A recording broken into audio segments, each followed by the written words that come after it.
నల్గొండ పట్టణంలోని పాత బస్తీ హనుమాన్ నగర్లో అభయాంజనేయ స్వామి వారి 18 అడుగుల ఏకశిల విగ్రహ ప్రతిష్ఠ మహోత్సవంలో ఘనంగా నిర్వహించారు.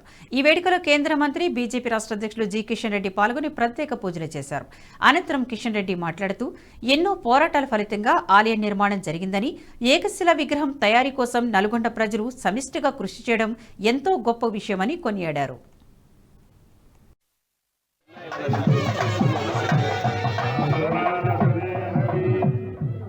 गणपति आवाहयामि स्थापयामि पूजयामि सन्निधापयामि तदंगादौ रक्षार्थं रक्षापत्रदेवता पूजां करिष्ये नमो सर्वेभ्यो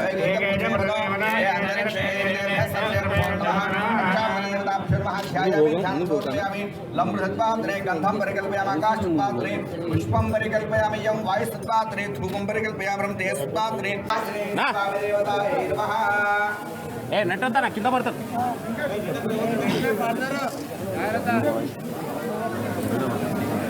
जाग्रत्ता किंद पड़ता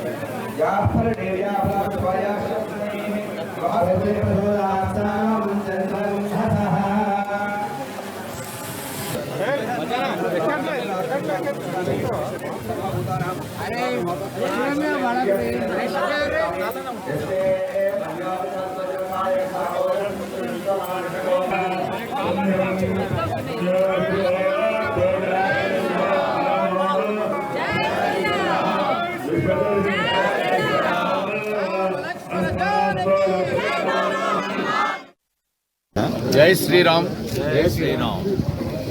అందరికీ నమస్కారం. ఈరోజు చాలా శుభదినము. అనేక సంవత్సరాలుగా నల్లగొండ చుట్టుపక్కల ఉన్నటువంటి ప్రజలు, ప్రత్యేకంగా హిందువులు, రామభక్తులు, బజరంగ్ దళ్ భక్తులు అనేక పోరాటాలు చేసి ఇక్కడ మరి శ్రీ ఆంజనేయ స్వామి దేవాలయ నిర్మాణం జరగాలని అనేక త్యాగాలు చేశారు. అనేక ఉద్యమాలు, పోలీస్ కేసులు, జైళ్ళు అవన్నీ కూడా భరించారు. మరి అదృష్టం ఏంటంటే అయోధ్యలో మరి శ్రీరాముడు జన్మించినటువంటి పవిత్రమైనటువంటి స్థానంలో శ్రీరాముని యొక్క విగ్రహ ప్రతిష్ఠ జరిగి నెల రోజుల లోపలనే ఇక్కడ కూడా అనేక పోరాటాల తర్వాత ఇక్కడ కూడా శ్రీ ఆంజనేయ స్వామి దేవాలయానికి సంబంధించి విగ్రహ ప్రాణ ప్రతిష్ఠ ఈరోజు జరగడము మరి చాలా సంతోషం. ముఖ్యంగా ఇక్కడ ఉన్నటువంటి ప్రజలు ఈ పవిత్రమైనటువంటి స్థానంలో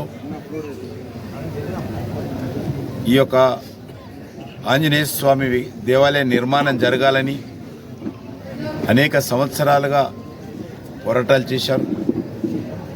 మరి అక్కడ ఉన్నటువంటి ప్రభుత్వంతో నిరంతరం పోరాటం కొనసాగించారు. మరి ప్రజలందరినీ కూడా ఏకం చేశారు. ఆ కార్యక్రమంలో నేను కూడా ఒకరోజు మరి ఇక్కడికి రావడం జరిగింది. ఆ రకంగా అనేక మంది ప్రజలను ఐక్యం చేసి ఇక్కడ హిందువులందరూ కూడా దేవాలయ నిర్మాణం జరగాలని ఆకాంక్షించారు. శ్రీరాముని యొక్క ఆశీస్సులతో, శ్రీ ఆంజనేయ స్వామి యొక్క ఆశీస్సులతో, అన్ని వర్గాల ప్రజల యొక్క సహకారంతో ఈరోజు మరి ఆ కార్యక్రమం రూపుదిద్దుకుంటుంది. చాలా సంతోషం.